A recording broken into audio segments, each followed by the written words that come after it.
So a founder reached out to me last month with this message. Hey Shaf, we're getting thousands of clicks per month from Google, but we're barely seeing any referral traffic from LLMs, almost no citations. I took a few minutes to look at the site, and you know what really stings? On paper they were doing almost everything right. Strong content, solid links, decent on page too. But a bunch of very small decisions were quietly telling LLMs, don't bother citing this site. Hi, I'm Shaf, Growth and Ops Strategist here at Embarque, and in this video I'm going to walk you through the 6 AI SEO mistakes I found, how they kill your LLM traffic, and what you can change so LLMs can start recommending your brand. Let's get into the first and most fundamental mistake. Most websites still plan their content around keywords, like best quiet dishwasher, but people don't talk like that in AI tools. They type full questions with context, constraints and preferences. Then they keep asking follow-up questions. On Google, someone might type quiet dishwasher or silent dishwasher. In AI chat, the person is likely to say something like, I live in a small flat. I need a built-in dishwasher that is genuinely quiet, under $500 and easy to install.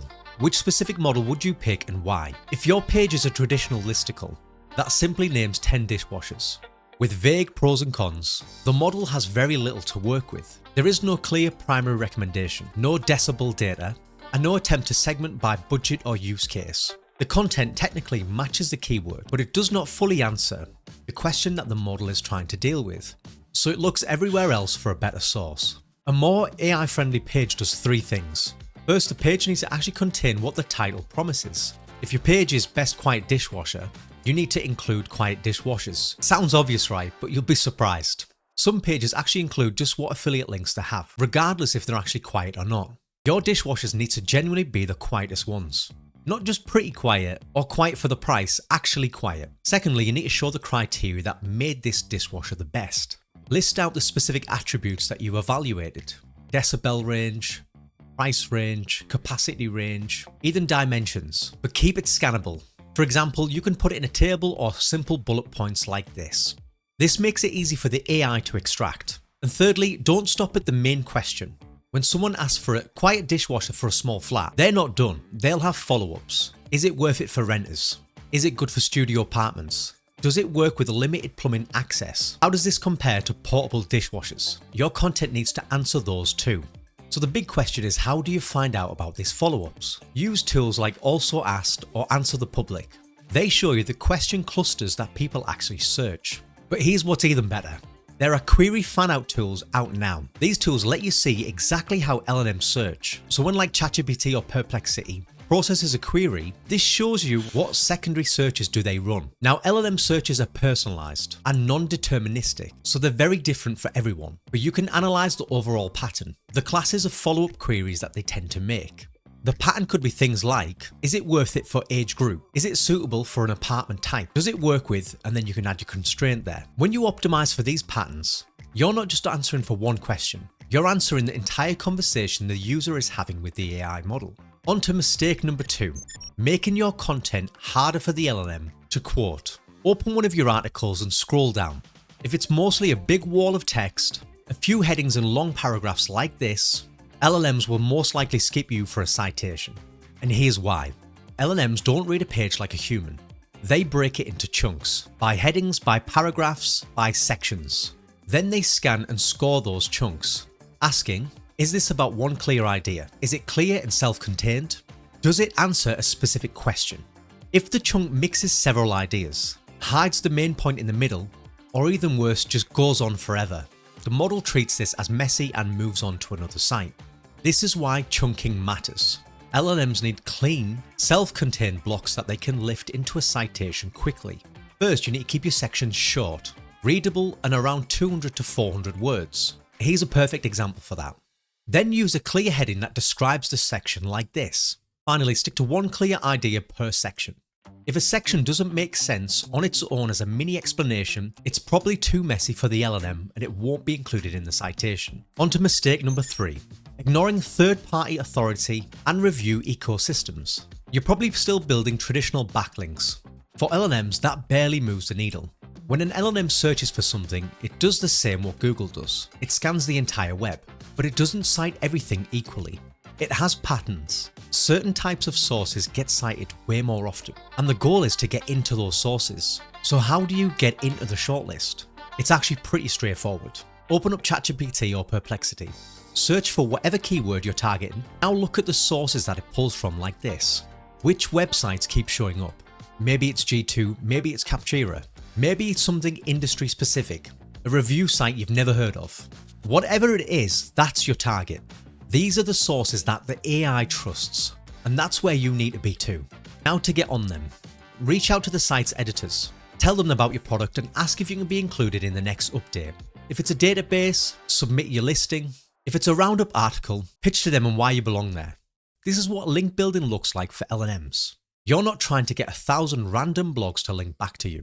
You're trying to get into the trusted sources that LLMs favour, that class as authority within the industry.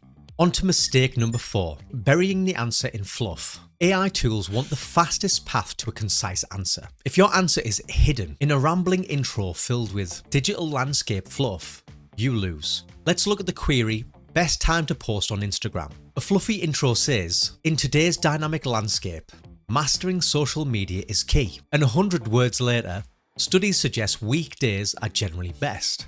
The AI sifts through that. A direct answer says, the best time is typically weekdays between 10 AM and 3 PM, with peak engagement around 11 AM on a Wednesday. That's the type of content that gets cited by LLMs. Practice the inverted pyramid style. For every question, state the clear, data-backed answer in the first sentence. Then provide context and evidence. Mistake number 5 is hoarding out-of-date content. A lot of sites have posts that were great about 3 years ago. Then they just let them sit there. No updates, old screenshots, old pricing, even old listicles. And here's why that hurts you in AI search. SEO Interactive analysed 5,000 plus URLs and looked at how AIs interact with the content. They found a strong recency bias. Nearly 65% of bot hits went to content that was published or updated within the last year, and 79% went to content that was done within the last 2 years. So if your core pages are from 2021 and you've not touched it, you're basically saying to the AI model, don't trust this old advice. Now a quick nuance, this is not a rule that all content will never win. SEO also showed that old stuff can still get cited, especially for evergreen topics. But if your topic changes fast, like products, pricing, tactics, compliance, anything like that, freshness is part of the ranking game now. So here's a simple fix. Pick your money pages, refresh the facts, update comparisons, add the missing what changed context, and keep them current. That's how you stay citable. And finally on to mistake number 6, preventing LLM crawlers from accessing your site. This one's simple but surprisingly common. You might be blocking AI crawlers without even knowing it. When the LLM models want to access your website, they send crawlers out, exactly like Google does. If your robots.txt file blocks them, they can't see your content. And if they can't see it, they definitely can't cite it. So here's how to check if you're blocking them. Go to your website's robots.txt file. Just have your domain there and add /robots.txt. Then you want to look for lines like this. User agent, GPT bot, disallow. Or user agent, CC bot, disallow. If you see these, you're blocking the AI from accessing your site. You don't have to allow all of these. So drop a comment below which LLMs you want access to and we will reply with the correct file that you need. Now some people actually block these on purpose because they don't want the AI model to use their site for training. If you've got sensitive data, that's a legitimate choice. But here's the trade-off. If you're blocking them, you're opting out of AI search entirely. You won't get cited and you won't get traffic from these LLMs. So decide what matters more for your business. So we're still in the early stages of this AI search thing. Most companies are still sleeping on it. So if you get this right now, you're ahead of 95% of your competitors. And if you want to take the first mover advantage, we can help you do this without making any mistakes so you can scale faster so that you can really dominate in your niche. We've helped many of our clients generate leads and also traffic through LLMs. If you click the link in the description, you'll see our LLM case studies with screen grabs showing you real proof of how we've brought value, revenue, and traffic to our clients. And we could do the same to you. Click book a free strategy call in the link in the description below. And that's a wrap for the 6 AI SEO mistakes that we see. If this has brought value to you, don't forget to subscribe to the channel. So I'll catch you on the next one.